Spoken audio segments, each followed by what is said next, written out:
लेकिन जब तक शर्मिंदगी महसूस नहीं होगी ना, क्योंकि वो तो भीतर स्वयं ही जानते हैं दिन भर मेरा लक्ष्य, मेरा चित्त, मेरा ध्यान, मेरा दिल कहाँ लगा हुआ है, वो तो मैं जानता हूं। औरों को क्या पता। आपको तो लगेगा कि जयंती भाई इतनी अच्छी अच्छी बातें करते हैं, कितने जागृत है, वो तो जयंती भाई जाने कि जयंती भाई के दिल में दिन भर क्या चलता रहता है। इसी तरह सभी को अपने भीतर झांकना है कि हाँ, मैं जो बात बोलती हूँ, सुनती हूँ, वाणी पढ़ती हूँ, तो उसमें लिखी हुई एक एक शब्द को क्या मैं अपने जीवन में उतारा है, और नहीं उतारा है तो आज से मुझे अपने भीतर परिवर्तन लाना है। नहीं किया कोई बात नहीं, जो छूट गया, समय चला गया, कोई बात नहीं, उसका अफसोस नहीं करना है, क्योंकि बीता हुआ समय वापस नहीं आएगा, वो तो गया। जो पल आज निकल गई वो तो गई, वो वापस थोड़ी आएगी। अब उसका अफसोस करके क्या होगा। लेकिन जो बाकी पल बची है हमारे पास, उसका तो हम उपयोग कर सकते हैं ना, उसको तो हमें अपने जीवन में परिवर्तन कर सकते हैं। जो गया सो गया, इसीलिए कहा कि जो गई वो रात थी, अब आया दिन, अब रहने का समय आ गया। कहने कही सब रात में, अब आया फिलहाल का रोज।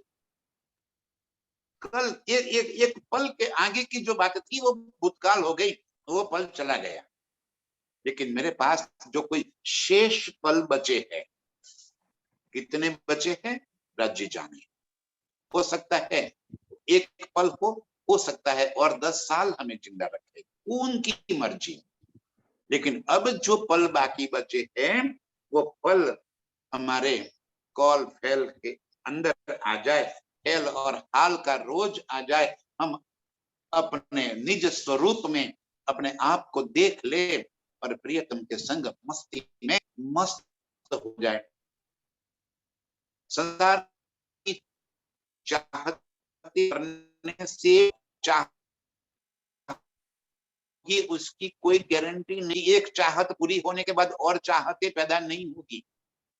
वो तो मेला लगा है, एक चाहत समाप्त होते ही और 1000 चाहते नई पैदा हो जाएगी।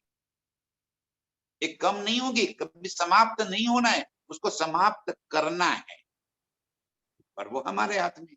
ये इल्म से धनी ने हमें इतना बल दे दिया है कि हम हेल और हाल में आ सकते हैं। ये करके दिखाना है। आया हेल हाल का रोज, हक अर्शा नजर में ले के उड़ाए देव धुनी बोझ। कैसे हो सकता है, तो धनी ने रास्ता भी दिखा दिया।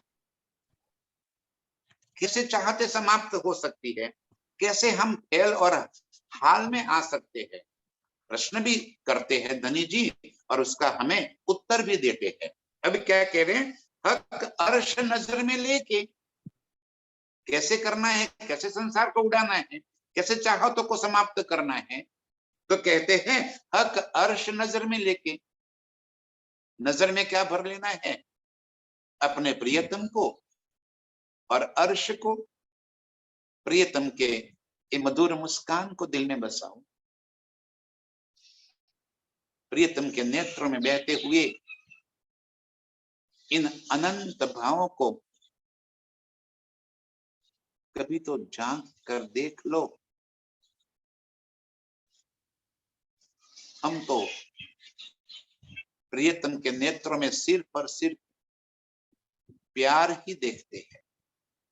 अब जरा गौर फरमाइए कि सिर्फ प्यार ही नहीं, प्रियतम के नेत्रों में आश्चर्य की भाव भी नजर आ रहे, उदासीनता के भाव भी नजर आते।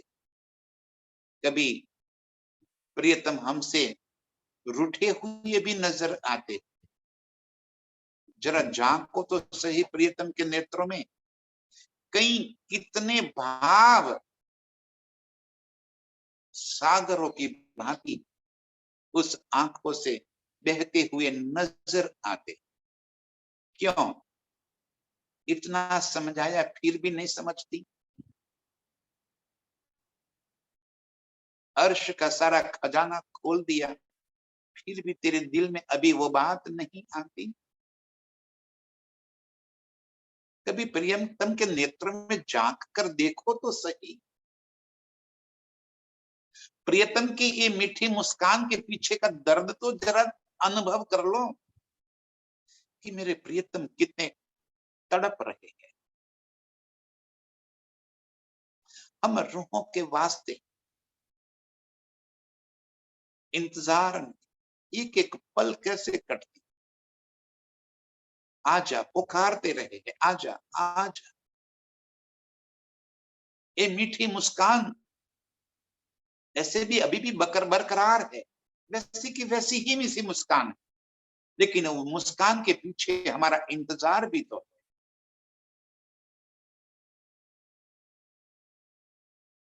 प्रियतम के मधुर या सुंदर केश कलाप, नयन नक्श, दोनों हाथ फैलाकर हमें अपने आलिंगन में भरने के लिए तत्पर खड़े हैं।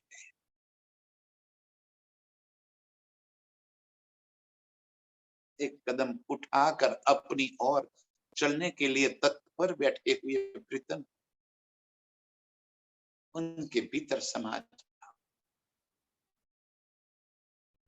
हक अर्श नजर में ले, अर्श के अनंत सुखों में डूब जाओ। परमधाम के 25 पक्षों का धनी ने वर्णन कर दिया। ले मसाला इतका किया अर्श का वर्णन। वो कोई हद के भीतर का परमधाम नहीं है, बेहद है, अनहद है, अपार अपरंपार है, नूर के अनंत गुणों से सजा हुआ। अर्श की अनंत मोहल्लाते, जहां प्रिय के संग हमने इश्क के अनंत सुख लिए हैं, उन सुखों को याद कर। वो मोहल्लाते कोई सजाने के लिए थोड़ी बनी,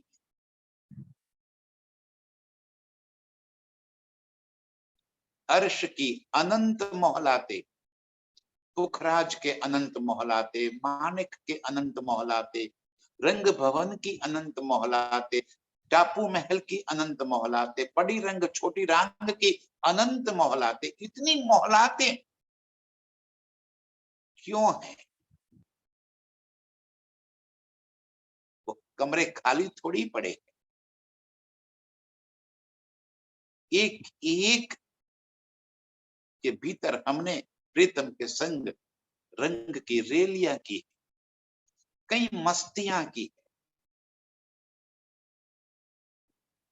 जरा उन सुख सिज्जाओं की हाल तो देखो, तड़प रहे हैं आपके वास्ते। वो फूल बाग, वो फूल की क्यारियां, वन लताओं से बनी हुई कई कुटीरे, फव्वारे, ये चहबच्चे, ये जल के कुंड आपका इंतजार कर रहे। कभी उनके भीतर प्रियतम को हाथ में हाथ लेकर कूद तो जाओ। कभी उन फव्वारों के बीच में प्रियतम के संग अपने बाहों में भरकर इश्क का आनंद तो ले। कभी उन वन लताओं की कुटीरों को भीतर जाकर प्रीतम के संग खिलवत के सुख तो ले लो। उस जमुना जी का जल, वो जमुना जी की पाल और वृक्ष तड़प रहे हैं। हम रूहों के वास्ते कैसे छलांग लगाते थे उन वृक्षों से ऊपर चढ़कर जमुना जी के भीतर, और गिरते ही कितना जल उछलता था, और जमुना जी भी हमें अपनी बाहों में संभाले के लिए जैसे तत्पर खड़ी थी। जैसे ही हम छलांग लगावे, वो जल और अधिक ऊंचा उठकर हमें अपने भीतर संभाल लेता।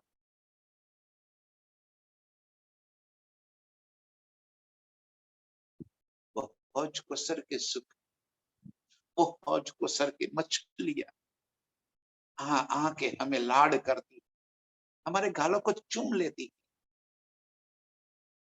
कितनी रंग बिरंगी मछलियां,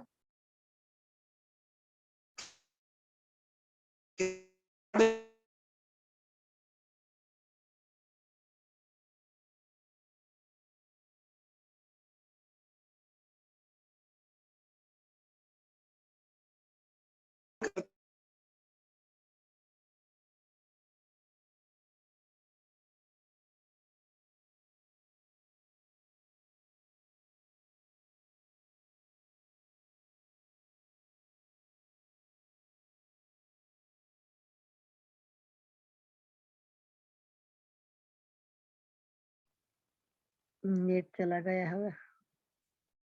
के भीतर अपार आनंद हम लेते हैं।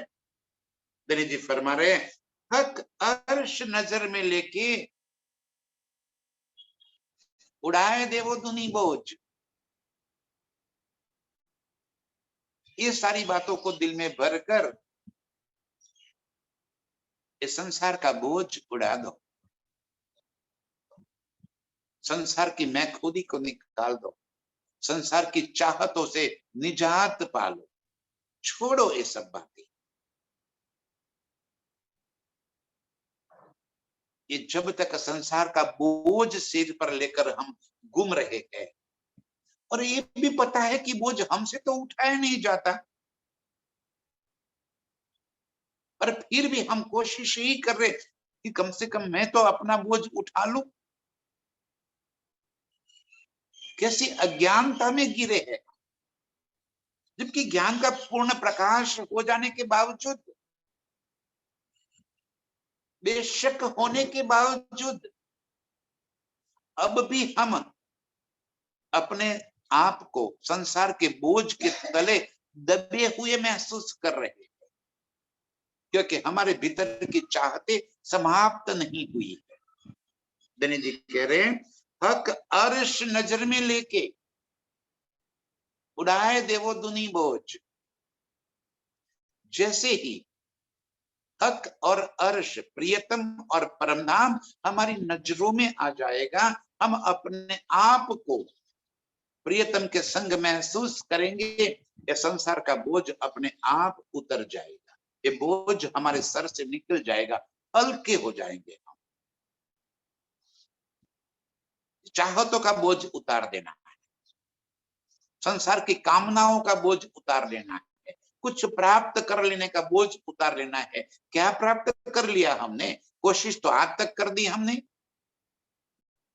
ये सुनने वाले जितने भी अभी हम बैठे हैं, सभी को 50 साल 60 साल से तो हम कोशिश कर रहे हैं कि यह संसार की सारी नेमतें हम प्राप्त कर ले। कितना कुछ प्राप्त कर लिया हमने, कितनी सफलता मिली।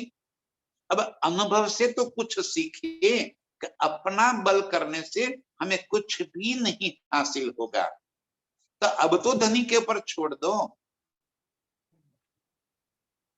अभी भी इतना समझने के बाद, इतने अनुभव होने के बाद, और फिर भी हम न समझे तो फिर हमें क्या कहा। धनी जी फरमा रहे, हक अर्श नजर में लेके उड़ाए देवो दुनी बोझ। संसार के सारे भार को दिल से निकाल दो, संसार की चाहतों को छोड़ दो, धनी के ऊपर छोड़ दो। काम करते रहो, जो भी करना है करते रहो, प्रवृत्ति करो, नौकरी धंधा खेती बाड़ी जो भी करना है करते रहो। नजर हमारी प्रियतम के संग जुड़ी हुई, हमारी नजर यहाँ पे ना, इतना सा तो करना है नहीं, तभी तो बोझ उड़ जाएगा। और वैसे भी हमारा बल करने से क्या होगा? आज तक करके देखा हमने, कुछ भी प्राप्त नहीं होता। जो उसकी मर्जी वही होता है। अनुभव से इतना तो सीख लिया है, फिर भी कोशिश करते रहते हैं।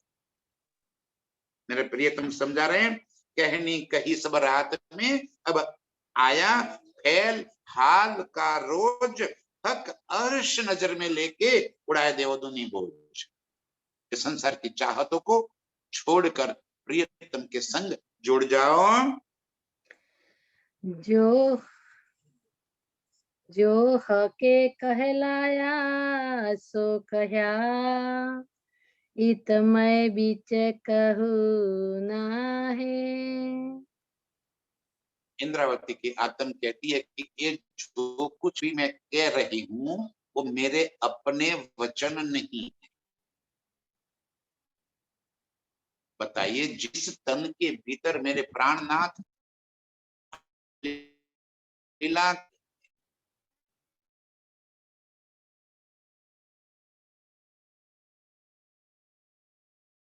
ये मेरे शब्द नहीं है, मेरी कहने की कोई हैसियत नहीं है। तो के कहला तो कहा, तो हमारी हैसियत कहां से हो जाएगी? एक शब्द बोलने की हमारी हैसियत कहां से होगी? जो कुछ आ रहे है वो अपने मुख से शब्द निकालते, बस ये तन का तो उपयोग हो रहा है, कहने वाले राज्य। ये बात हमें समझनी कि हम व्यक्तिवाद से हटकर एक प्रियतम की पहचान कर। इंद्रावती स्वयं कह रहे कि मेरे पीछे मत भागो। मिराज ठाकुर ने ये बात कह दी कि ये बानी ये बातें महराज से न कहवाए, रुद्र जैसी केवड़ावे श्री प्राणनाथ। ये कहने की नहीं है, श्री प्राणनाथ मेरे दिल में विद्यमान होकर बातें कहलाते हैं। और वो प्राणनाथ की शोभा तो सिर्फ उसी एक तन को ही थी। आज किसी और तन को प्राणनाथ की शोभा नहीं है। आज जो कुछ भी हम कहते हैं, धनी के कहे कहलाए में चार शब्द, वो जो कहते हैं वो कहते हैं, वो ही इस तन से इस मुख से बात करते हैं। जो हके कहलाया सो कहा, इसमें मैं ही नहीं हूं, मेरी हैसियत नहीं है एक बोलने की। मेरे तन जो बुलाते हैं वो कह दिया कि मैं बीच है, मेरी मैं खुद ही, मेरी बात कहीं नहीं है, मैं हूं ही नहीं कहीं।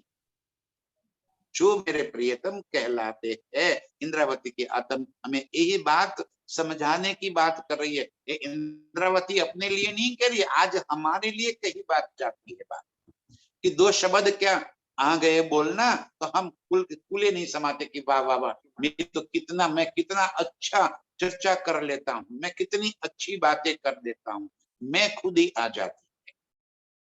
और यही बात इंद्रावती कहती है कि इत मैं बीच काहू ना है, मेरी कोई हैसियत नहीं है एक शब्द बोलने की। जो धनी कहलाया सो कहा, जो मेरे प्रियतम मेरे मुख से बोलवाना चाहते हैं वो ही बात मेरे मुख से निकलती है। मैं स्वयं कुछ नहीं बोल सकती। हम सभी इन बातों को अपने सर पर रखें। कब कौन सी बात धनी जी किसके मुख से कहलवाना चाहते हैं वो उनकी मर्जी है। किस तन को शोभा देनी है वो उनकी मर्जी। हम व्यक्ति के पीछे न भागे, स्थानों के पीछे न भागे, हम प्रियतम प्राणनाथ के पीछे भागे, उनको पकड़ ले कि वो क्या कह रहे हैं, उनके शब्द को पकड़े, उनके शब्द के सार को पकड़कर अपना जीवन उनके प्रति और लगा दे। इसलिए कहा कि मैं बीच काहू ना है। इंद्रावती कहती है कि मैं कहीं भी नहीं हूं, ये बोलने वाली मैं नहीं हूं। फैल हाल सब हक के, हके सक मेटी दिल माहे। एल हाल सब हक के, जो कुछ भी भीतर है वो हक का दिया हुआ ही है। मैं बीच का होना, ये इलम ये भी मेरे प्रियतम दे रहे हैं, ये इलम बुला भी मेरे प्रियतम रहे हैं, ये इलम समझा भी मेरे प्रियतम रहे।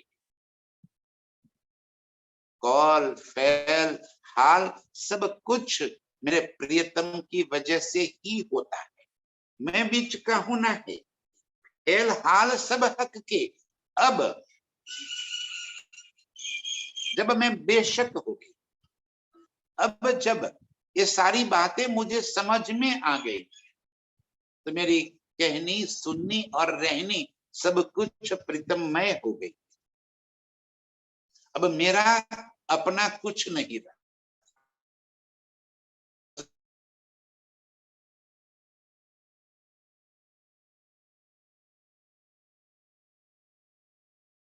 कुछ भी करना है तेरी मर्जी, आइए ये कर दो, मुझे जगाओ ये भी कहना मेरा अधिकार नहीं, आपकी मर्जी।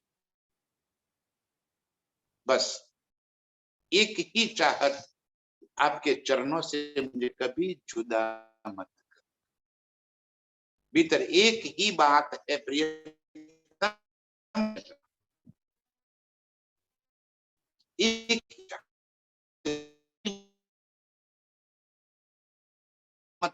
इस वाणी से कभी सुंदर साज से कभी आ न हो जाओ, कभी मेरे भीतर में न आ जाए। एल हाल सब हक के शक मेटी दिल माहे। अब भीतर एक शक मिट गई। कौन सी शक? कि मैं कुछ हूं, मैं कर सकती हूँ, मेरा बल कहीं चलता है, मैं अच्छी बात बोल सकती हूँ, मैं समझ गई हूँ, सारी बात मुझे समझ में आ गई है, ये सब कुछ निकल गया। अके शक मेटी दिल माहे। दिल के भीतर ये सारी बातें जो भरी पड़ी थी, वो सारी बातें अब निकल गई। क्यों? कि हक अर्श नजर में आ गए, सारी बात दिल में बैस गई। अब कोई बात शक रही नहीं, ये बात भी समझ में आ गई कि जो कहलाया सो हक के कहे। उन्होंने जो कहा, कहलाया, वो मैंने कह दिया। इत मैं बीच ना है, मेरी मैं खुद ही कहीं भी बीच में नहीं आती है। तो जो करनी है वो भी तो प्रियतम की, रहनी है तो वो भी प्रियतम की। बस आप जानो, मैं तो सिर्फ आपके साथ जुड़ गई। फिर अब कैसे रखना है, क्या करना है, आप जानो। आप जैसे कहोगे, जैसे दिल में उपजाओगे, वैसे ही करती चली जाओ। ताकि शक मेटी दिल माहे। अपने भीतर जो मैं खुद ही भरी पड़ी थी, वो सारी शकें मिटाकर बेशक दिया। इस बात बेशक कर दिया कि मेरा बल कहीं भी नहीं चलता, आप ही करते करवाने वाले हो। मेरे दिल में, मेरे भीतर मेरे अपनी कोई मैं खुद ही है, तो वो सारी मिट गई।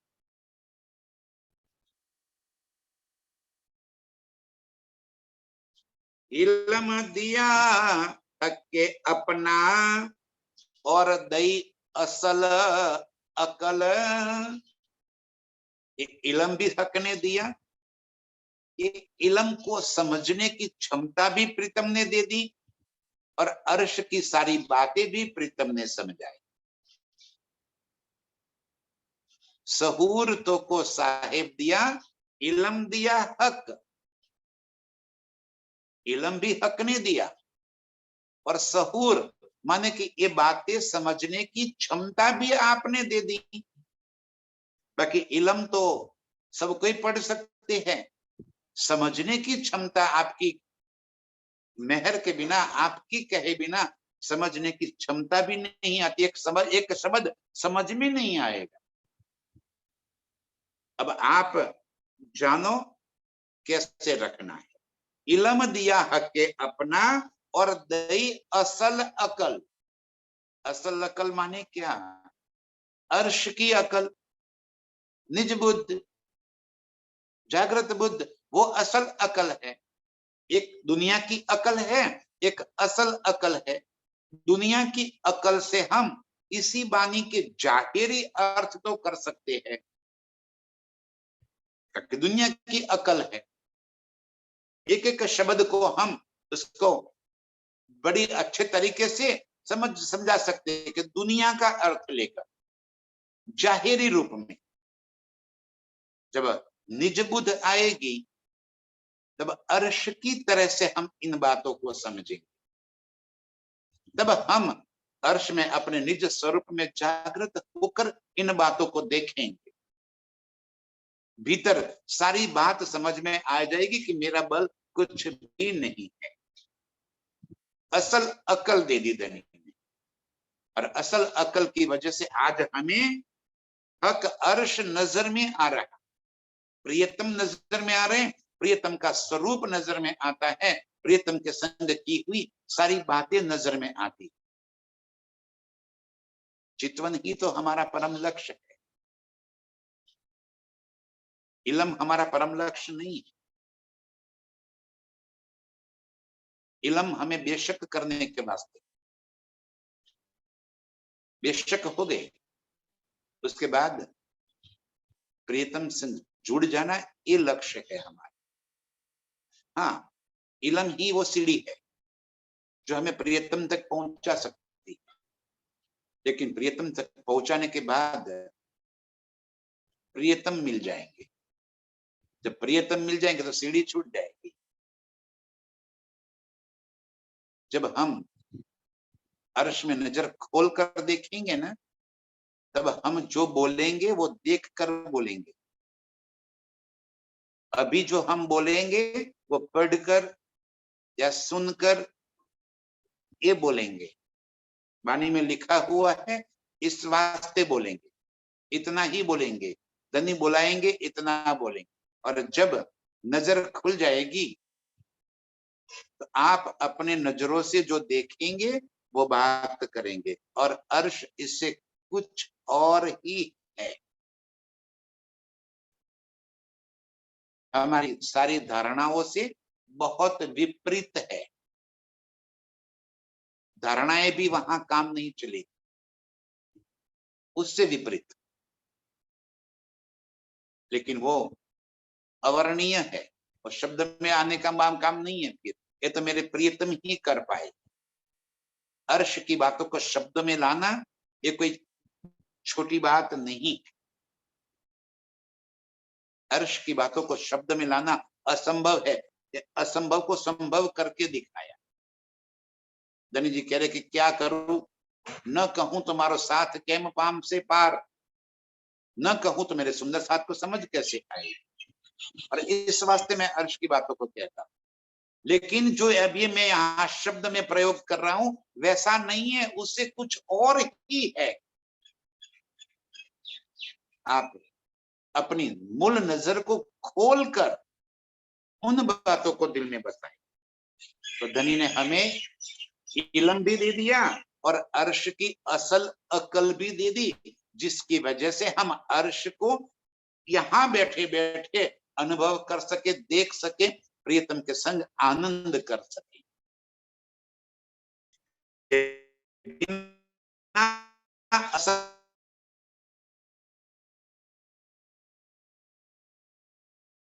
इल्म दिया, असल अकल, और उसके साथ साथ क्या दे दिया, जोश इश्क सब हक के।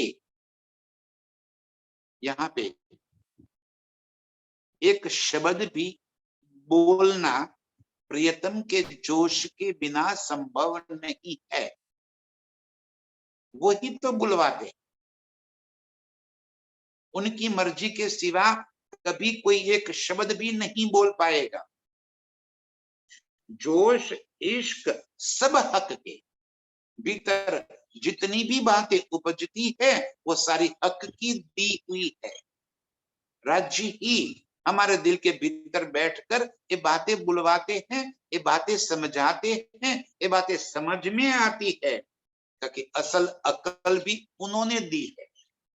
सब उमत करी निर्मल, और इतना कुछ देकर अर्श की सारी रूहों को निर्मल कर दिया, साफ कर दिया। भीतर जितनी भी उछरंगे थी, कचड़ा पड़ा था, संसार की चाहते पड़ी थी, सारी निकालकर हमारे दिल को निर्मल कर दिया।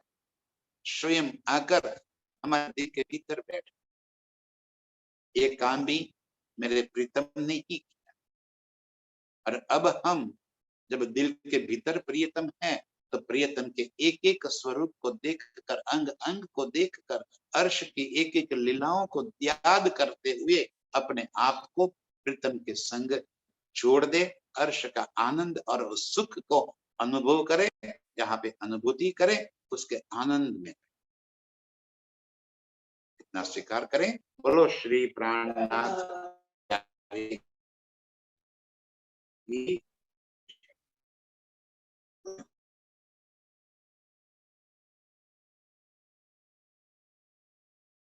नाम दिया के अपना